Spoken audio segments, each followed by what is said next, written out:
வார வாரம் நம்ம தமிழ்நாட்டுல ஏதாவது ஒரு பரபரப்பான விஷயங்கள் நடந்துட்டு இருக்கு. அந்த வரிசையில சூப்பர் ஸ்டார் அரசியலுக்கு வருவாரா மாட்டாரா அப்படிங்கறதுதான் இப்ப உள்ள ஹாட்டான டாபிக்கா இருக்கு.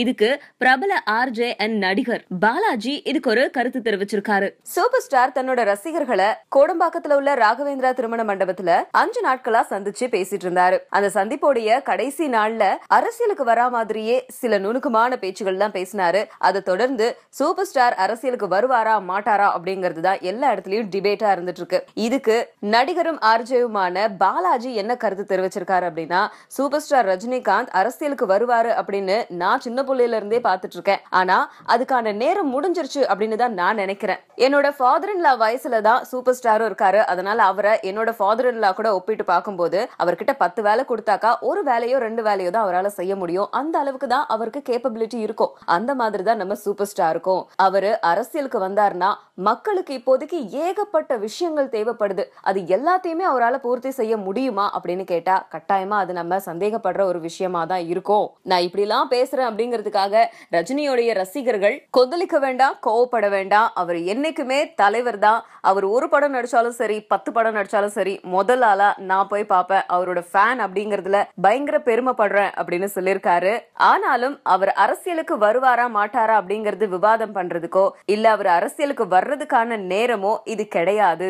அவர் வந்திருக்கணும்னா ரொம்ப வருடங்களுக்கு முன்னாடியே வந்திருக்கணும் அப்படிங்கிற கருத்தை ஆர்ஜே பாலாஜி சொல்லியிருக்காரு. ஆல்ரெடி சூப்பர் ஸ்டாருக்கு எதிராக யாரெல்லாம் கருத்து சொல்றாங்களோ பயங்கரமான எதிர்ப்புகள் கிளம்பிக்கிட்டே இருக்கு. ஆர்ஜே பாலாஜியோட இந்த கருத்து எந்த விதத்துல அவருடைய ரசிகர்கள் ஏத்துப்பாங்க அப்படிங்கறத நம்ம வெயிட் பண்ணி தான் பார்க்கணும்.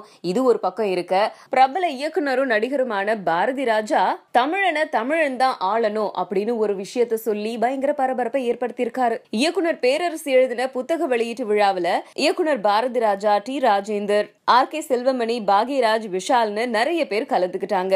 இதுல பாரதி ராஜா பேசும்போது தமிழனை தமிழன் தான் ஆளணும், வேற எந்த மாநிலத்திலயாவது தமிழன் ஆட்சி செய்யறானா, தமிழ்நாட்டுல மட்டும்தான் இந்த நிலைமை இருக்கு, அதை எல்லாருமே யோசிச்சு பார்க்கணும். அதுக்கு தமிழ் இளைஞர்கள் தமிழர்கள் எல்லாருமே ஒற்றுமையோட இருக்கணும், விழிப்புணர்வோட இருக்கணும் அப்படின்னு சொல்லியிருக்காரு. டி ராஜேந்தர் பேசும்போது தமிழ் மொழியை பாதுகாக்கணும், இப்போதைக்கு அதை அழிக்கிற முயற்சி நடந்துட்டு இருக்கு அப்படின்னு சொல்லிட்டு இருக்காரு. ஆல்ரெடி அரசியலுக்கு சூப்பர் ஸ்டார் வரப்போறாரு அப்படிங்கிற விஷயத்தை கேள்விப்பட்டு பல எதிர்ப்புகள், பல கண்டனங்கள் கிளம்புச்சு. தமிழர் முன்னேற்ற படை அப்படிங்கிற அமைப்பினர் அதனுடைய தலைவர் வீரலட்சுமி தலைமையில சென்னை போயஸ் கார்டன்ல ரஜினிகாந்த் வீட்டு முன்னாடி முற்றுகையிட்டதோட மட்டும் இல்லாம அவருடைய உருவ பொம்மையும் எரிக்கப்பட்டுச்சு. அதே மாதிரி நாம் தமிழர் கட்சியுடைய தலைமை ஒருங்கிணைப்பாளர் சீமான், சினிமா டைரக்டர் கௌதம், தமிழ் வாழ்வுரிமை கட்சி தலைவர் வேல்முருகன் இவங்க எல்லாருமே சூப்பர் ஸ்டார் அரசியலுக்கு வர்றதுக்கு கண்டனம் தெரிவிச்சிருந்தாங்க. ஆனா இவ்வளவு கண்டனங்களும் இவ்வளவு எதிர்ப்புகளையும் பார்த்துட்டு நம்ம சூப்பர் ஸ்டாருடைய ஃபேன்ஸ் எல்லாம் சும்மாவா இருக்காங்க அப்படின்னு கேட்டா கண்டிப்பா இல்ல. அவங்களும் இதுக்கு யாரெல்லாம் எதிர்ப்பு தெரிவிக்கிறாங்களோ அவங்களுக்கு கண்டனத்தை தெரிவிச்சிருக்காங்க.